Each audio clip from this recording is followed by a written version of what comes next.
Hi, this is Joe Hammerman. We're doing trap SAT problems. SAT is extremely trappy, and we're going to go into all the ways they try to trick you and how to avoid them. This is problem 15, which means it's supposed to be maybe the hardest one with the no calculator multiple choice. It seems fairly simple, squaring a binomial. I'm going to first go over the making up numbers method, which is a very important method, and you need to get familiar with it, even if you solve the problem. Otherwise, you should study it that way. Also, if you're like at the 400 or 500 level, and you have trouble with this problem otherwise, the making up numbers method should help you. Okay, so we want to pick out something. Let's make A equal 3, and we want to make B equal an even number because we're dividing here by 2, right? So let's make B equal 4. So then our A plus B over 2 would be 3 plus 4 over 2 squared, which would equal 3 plus 2 squared, which equals 25. 5 times 5 is 25. Okay, so you want to go through each of the answer choices, substitute 3 for A and 4 for B. Now we could use a different number, but let's do it. We have to use the numbers that we have, and we want to see if we get 25.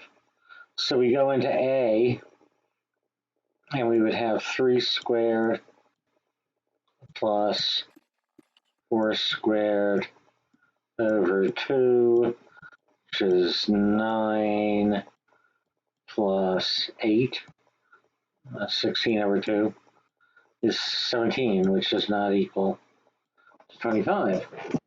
Now if we go into B, we have 3 squared plus 4 squared over 4, which is 9 plus 4, which is 13.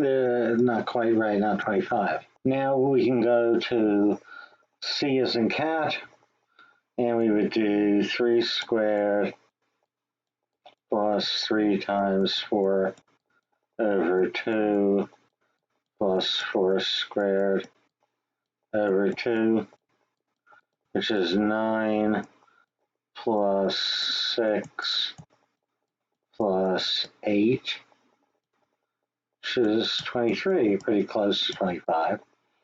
So we know right away that D's got to be the answer, right? Unless we made a mistake here. Now we plug in for D. Now it's certainly possible you could get a false positive, like you could plug in the answer, it show up the same answer and it's not the right one. And it's usually better, not to use 1 or 0 for that reason, although sometimes that's the easier approach. The books will tend to tell you don't use 1 or 0. So if we have, for D, we have 3 squared plus 3 times 4 plus 4 squared over 4, which is 9 plus 12 plus 4, which is 25. So this appears to be our answer. Okay. Now there's a trap way. If you do it algebraically, the trap way, which a weaker student might do, would just be to square everything. It's very common. And you have get A squared over B squared over 4. This is not correct.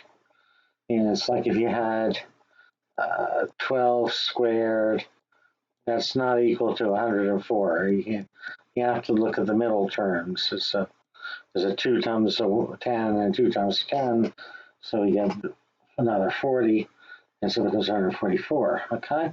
Correct way of doing this is, you have to FOIL this out, and it's possible to do this without writing out all the steps or something. If I'm just doing this myself, I would never write all this stuff out. But then you would FOIL this, and we get A squared plus AB over 2 plus AB over 2, going this way, plus B squared over 4. And this becomes A squared plus AB plus B squared over 4, which is D. It's also possible to make a mistake and think that you got C. And because it's tricky because we're adding a half and a half to get a whole. And so that's another little trap in the problem. Big trap again is to just not FOIL it and get a squared plus b squared over 4. Okay, so we're going over the numerical trick way and the algebraic way. If you see this problem, you should be able to do it one way or the other. I would strongly advise practicing both methods. Hi, this is my book, Advanced ACT Math. There are a lot of books that have 36 or 800 in their title. They're supposedly really advanced material, but they're not. This book goes into the hardest problems, makes them even more difficult, prepares you to get a top score on the exam, which is more difficult. It's very comprehensive, covers everything. Now, my website is here, and a lot of the material is available for free on the website. So please check it out first, and then see if you like it, you can buy the book.